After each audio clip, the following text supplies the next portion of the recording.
Let's get some reaction. Keith Engel, CEO of South African Institute of Taxation, joins us for a conversation. Keith, a very good evening to you. Thank you so much for your time. A proposed 1% VAT increase over 2 years, coupled with the failure to adjust personal income tax brackets for inflation. What is your reaction?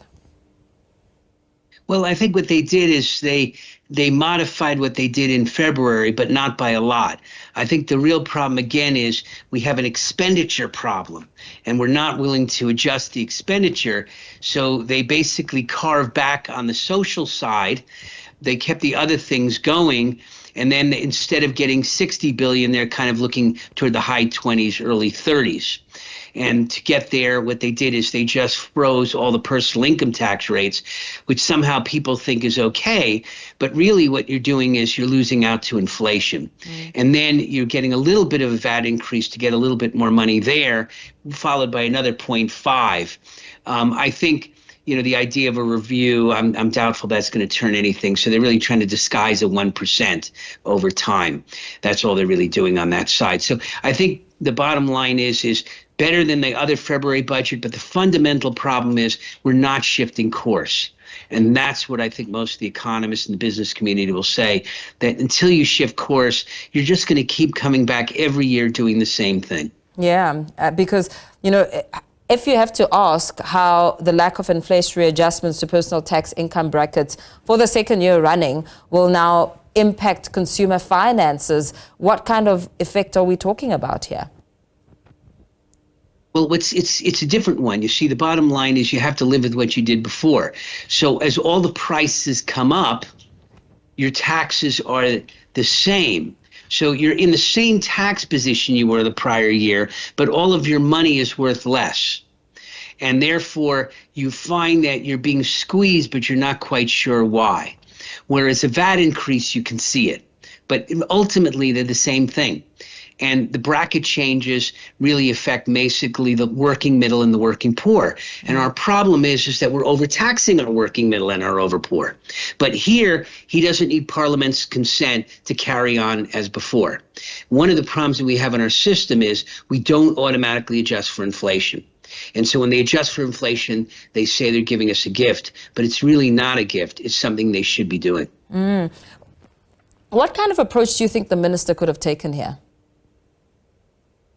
Well, the problem is I feel bad for the minister because there's not much he could have done. The difficulty is he's operating under a mandate. And the mandate is an expenditure mandate where we want to keep big government going. We want the parastatals. We want all of the bloat. We're not going to make a change. Yes, I know they've made some sort of review announcement, but they've made so many before, and they just keep making announcements of how they're going to do things, and they simply don't get around to doing it. So once you have a bloated expenditure budget, and if you take a look at the budget, they continue to want government to grow faster than the economy. Economy is growing about 2%. They want government spending increase between 4 and 5. You can't have government expenditure increasing at a faster rate than the GDP. So once you do that, you start getting to desperate measures. So this is the least desperate thing he could do. That's simple as that. So I can't hold him accountable for it. But we're going to continue to be in this desperate situation every year until we change overall course on expenditure. You speak about middle income earners being the hardest hit, and we know that for some tax can be a very complex area.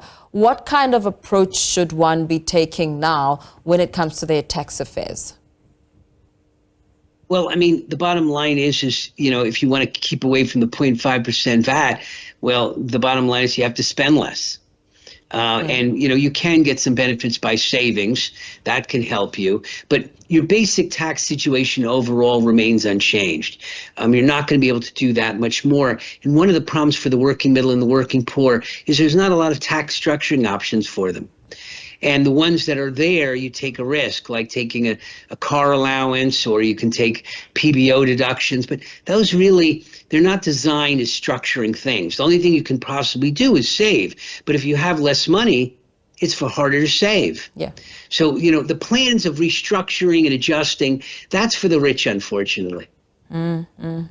Very well. Thank you so much. Thanks for speaking to us this evening and, of course, giving us some reaction there. Keith Engel, CEO of South African Institute of Taxation. Speaking about tax and the impact there insofar as the budget speech is concerned.